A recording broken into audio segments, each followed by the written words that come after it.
All right, welcome back. This is going to be part 81 of my presentation on the flood in Noah's Ark.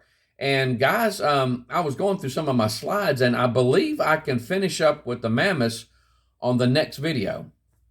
And then we're going to continue on with some more Ice Age topics. And so I'm not sure how many more I'll have for the Ice Age after that. But we are rounding up and coming to the end of even the Ice Age. I do know that. But at any rate, we're going to continue on with the mammoths and with this video and the next video. And we're going to look at some other things that has been looked at, researched, to try to figure out what happened to the mammoths, what happened to them, and some of the unique aspects that they've been able to see.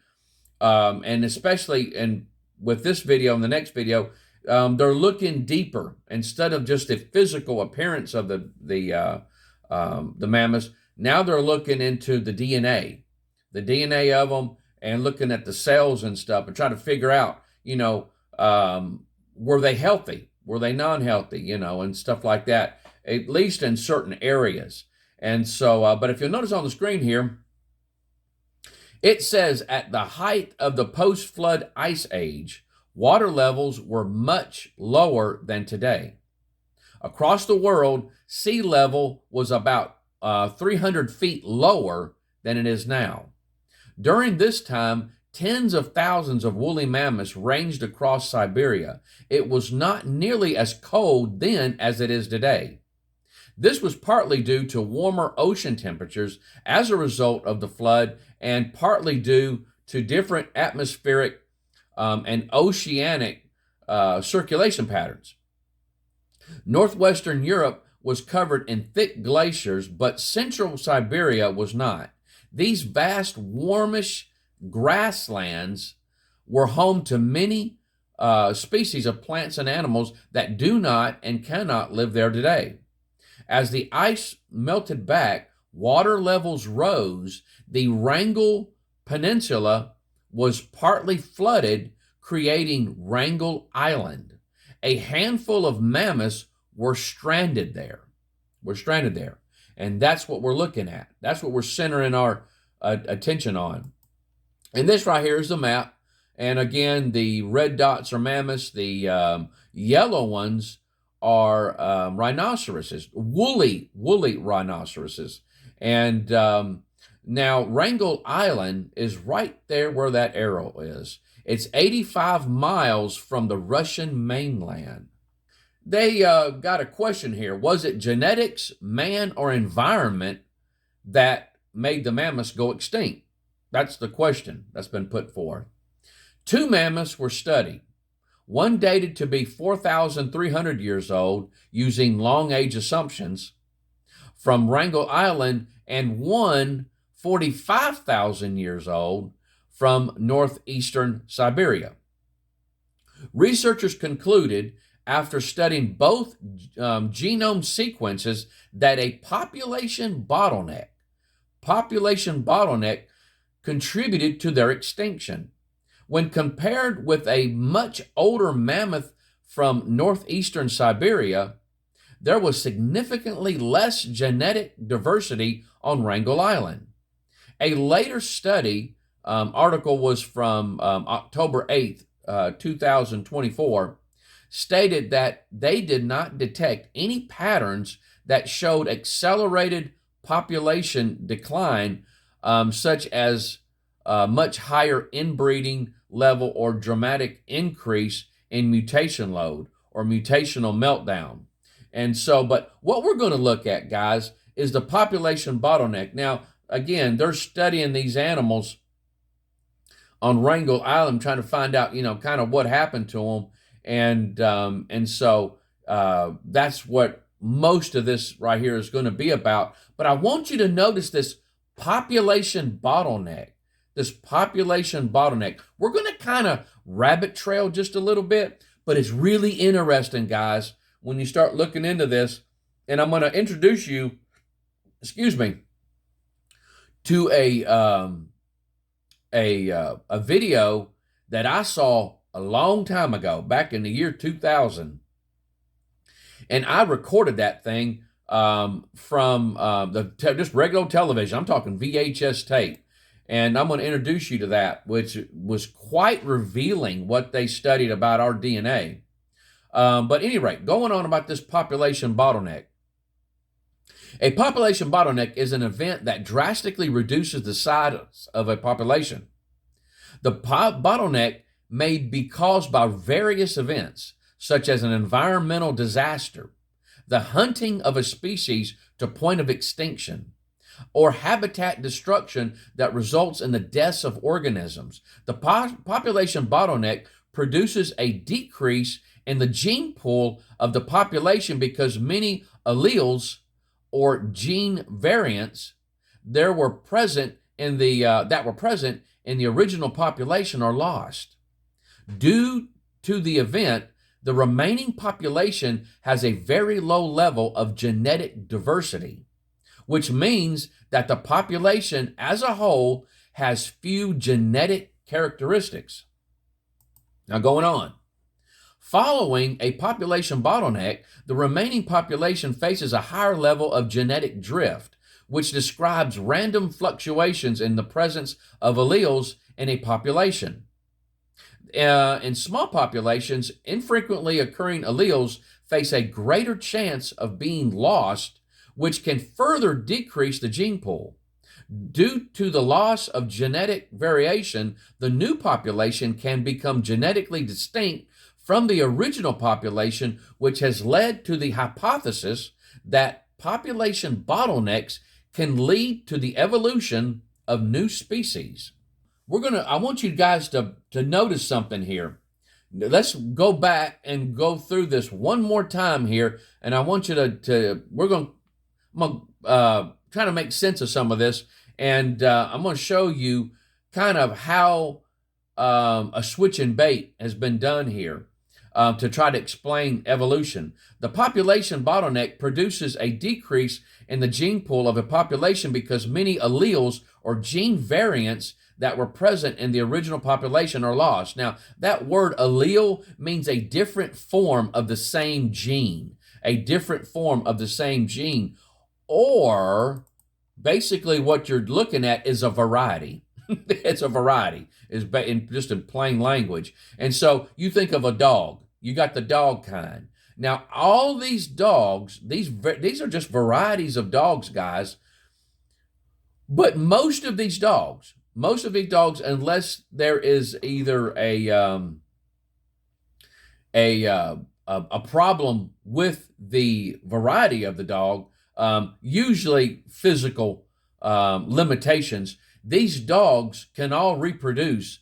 They can interbreed with each other and produce other dogs. And so they're the dog kind. The wolf would be along with this dog kind.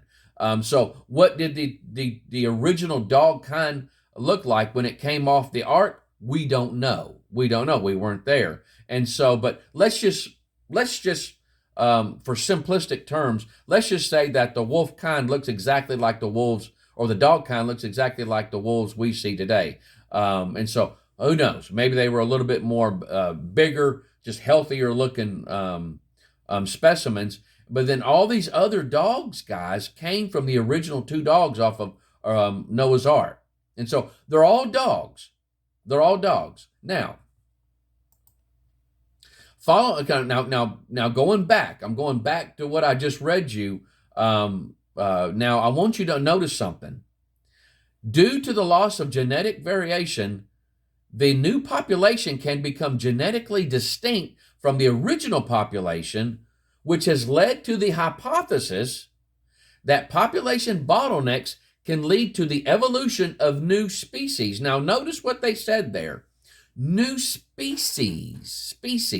Now, a species is not a different kind of animal. A species is just a variety. It's just a variety. Like Darwin's finches. They like to use Darwin's finches as a example of evolution. Well, that evolution, you got to understand, guys, there's two different meanings of it. You got microevolution and macroevolution. Microevolution is the variety, is a variety. For simplistic terms, microevolution is a variety, of different, of the same kind of animal. You got, like I said, the dog kind. You got wolves. You got Saint Bernards. You got Shih Tzus. I mean, there's for different varieties of the same kind of animal. That's microevolution. There's changes within a kind, and so little, sometimes it can be subtle changes. Sometimes it can be more dramatic changes, but it's still the same kind of animal. The same kind of animal. Now, this right here is not saying is not saying the evolution of new kinds and new kinds. And so macroevolution is a change of one animal into another animal. So for simplistic terms, it would be, I'm going to give you a good popular one, dinosaurs into birds.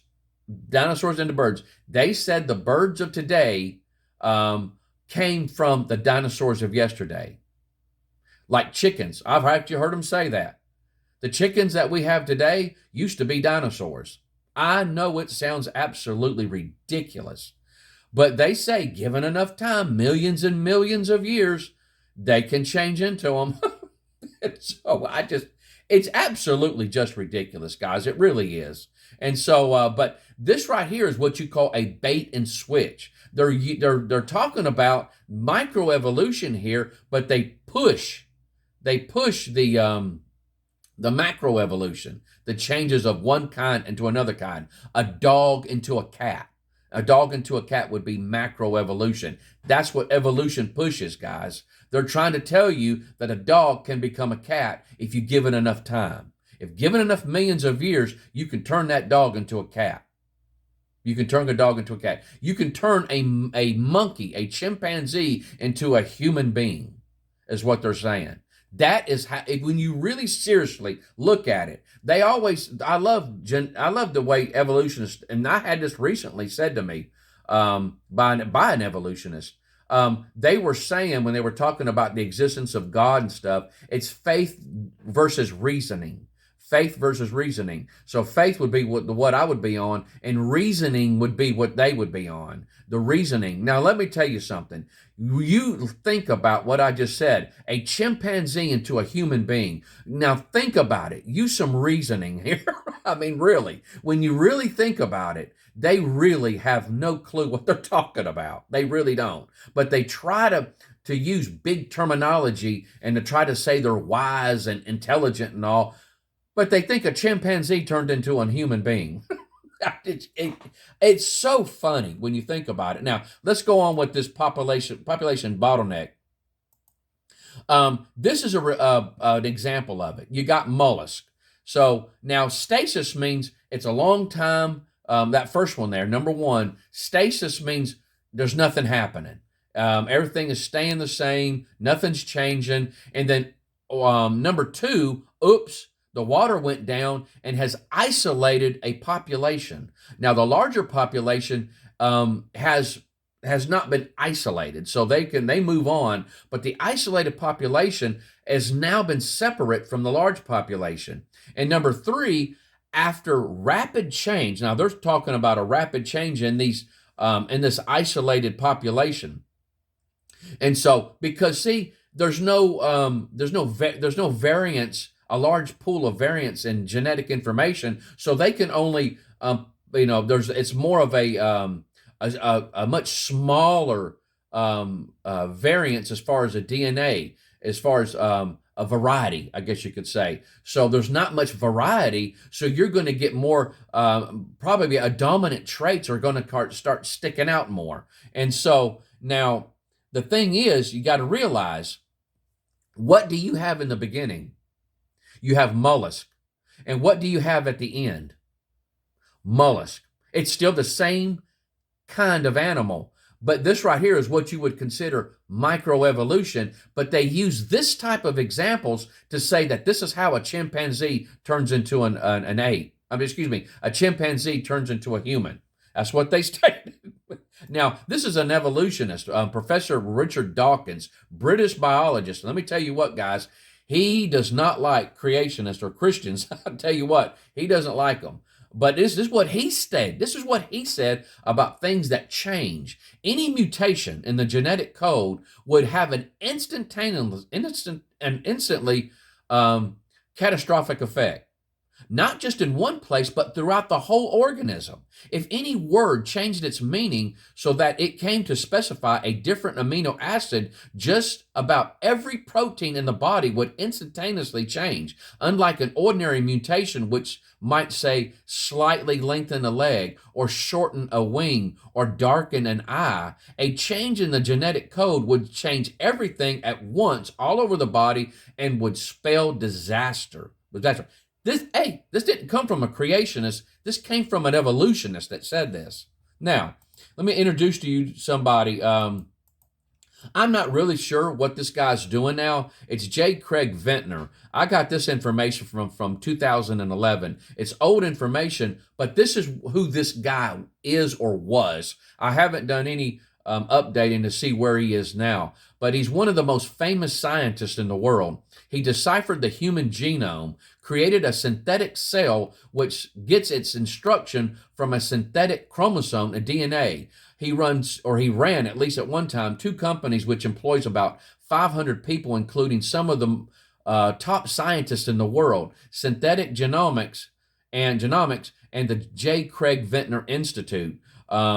Exxon, BP, and pharmaceutical companies have contracts with him. This guy has credentials. He's smart. He's well educated. And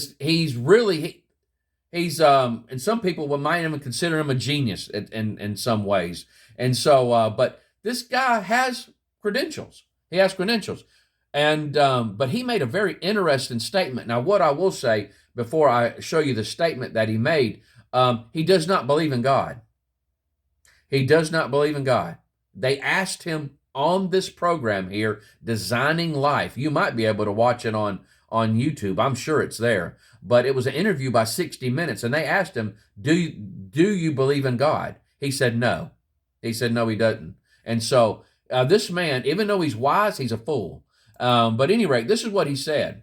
He said, DNA is the software of life. There's no question about it. I believe it was right after he said this, that they asked him, did they believe in God? Because it's the statement he said. Software don't come by chance. You have to create software. A computer is hardware.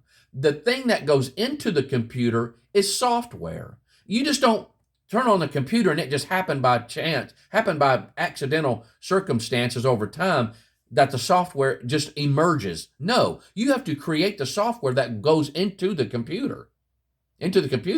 And so software is designed. And he said he don't believe in God, but yet DNA is software which is designed. It don't make any sense. It really don't. Now, talking about population bottlenecks, there is a program that came on a long time ago called Super Volcanoes. Super Volcanoes by the Travel Channel, in February 3rd of 2000 was the air date. I actually recorded it off the Travel Channel with a VHS tape, and then later I put it into MP4 format. And so, but I put it onto a CD, and it kind of I changed as the technology changed, and because I wanted to protect this because I knew the significance of what they were stating here. But what these scientists, this is a secular program, guys, what these scientists did is they looked into our mitochondrial DNA, which is passed down from the mother. And they saw a pattern in the human. They took tests from all different people all over the world, and they said that there was a pattern. They could see a pattern in our genetic code that showed that at some point in time, something happened in the past that made us almost go extinct. And so this is what they stated. Now, you see that bottleneck. Before I go on, you'll see that bottleneck there. There's a large genetic diversity, and then all of a sudden it goes into a little small bottleneck, and then it comes right back out. What they're saying here is that almost that this bottleneck, there wasn't But now they say it could be as many as just a few thousand people on the entire planet. On the entire planet. At some point in time in our past, we almost went extinct. Something happened that made us almost go extinct. And this is what he says. It was a dramatic reduction in population size at some point in our past. That's what he said. It seems so incredible. The idea of all of us, there is 6 billion people on the earth. That was the year 2000. And what the data were telling us is that our species, was reduced to a few thousand. Suddenly it hit us. We had something to say about human history.